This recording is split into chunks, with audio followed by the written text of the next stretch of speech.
ہر قسم کے روحانی جسمانی مسائل اور وظائف کے لیے پیر اقبال قریشی چینل کو سبسکرائب کریں۔ پیر اقبال قریشی۔ بسم اللہ الرحمن الرحیم۔ 7 محرم، اس کا خاص وظیفہ آپ کو دینا ہے، چونکہ محرم کے مہینہ میں جو اعمال کیے جاتے ہیں اس کو خاص اہمیت حاصل ہے۔ اب اکثر لوگ یہ کہتے ہیں جی بچے آوارہ ہیں، دین کی طرف نہیں ہیں، نماز کی طرف نہیں ہیں، قرآن کی طرف نہیں ہیں۔ میاں بیوی میں سے ایک دین کی طرف ہوتا ہے، دوسرا نہیں ہوتا، بہن بھائیوں میں سے ایسے ہوتا ہے۔ اب اگر کوئی آدمی دین سے دور ہو اور اسی طرح دینداری سے دور ہو، نماز قرآن سے دور ہو، تو اس کے لیے 7 محرم کا یہ خاص وظیفہ ہے۔ آپ اگر یہ عمل کریں اور یہ پانی پہ اس کو کھلا پلا دیں اور ساتھ اس کے لیے دعا کریں، اللہ تبارک و تعالیٰ اس کو 2 صفات عطا فرمائے گا۔ پہلی صفت کہ وہ اللہ کے علاوہ کسی کے آگے جھکے گا نہیں، اللہ کے علاوہ کسی سے مانگے گا نہیں، اللہ ہی سے ہونے کا یقین اس کے اندر آ جائے گا۔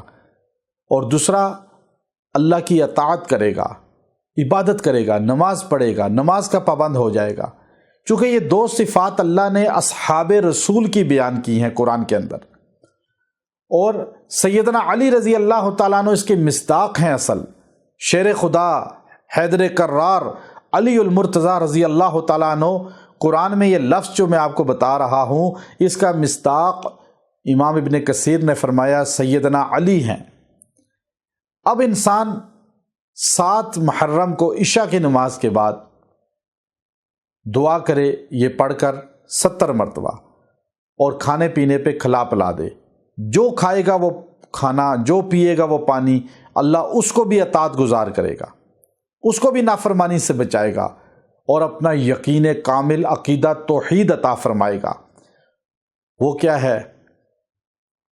تراہم رکعا سجدا، تراہم رکعا سجدا، یہ سورہ فتح کی آخری آیت کی الفاظ ہیں، سورہ فتح کی آخری آیت کے الفاظ، تراہم رکعا سجدا۔ میرے نبی آپ ان کو دیکھیں گے، اصحاب رسول کو ان کی نشانی یہ ہے کہ کوئی رکوع میں ہے، کوئی سجدے میں ہے۔ صحابہ عابد تھے، زاہد تھے، ان کی صفت قرآن نے بیان کی۔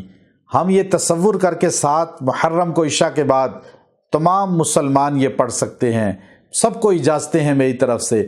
وہ تصور کریں، قرآن نے صحابہ کی شان بیان کی، تراہم رکعا سجدا۔ اور جو آپ کے گھر میں ان چیزوں سے محروم ہے، نماز سے، عبادت سے، عقیدہ توحید سے، صحیح عقیدے سے، آپ اس کو پانی کھانے پہ دم کر کے کھلائیں پلائیں اور دعا کریں، اس کا تصور کر کے پھونکیں، اس کا تصور کر کے۔ انشاءاللہ 70 بار یہ کلمہ آپ کہیں گے اور پھونکیں گے، پلائیں گے، کھلائیں گے، اللہ تبارک و تعالیٰ اس کو صفت صحابہ عطا فرمائے گا، اس کو عابد بنائے گا، زاہد بنائے گا، اور اللہ تعالیٰ اس کو اپنے یقین والا بنائیں گے۔ وآخر دعوانا ان الحمد للہ رب العالمین۔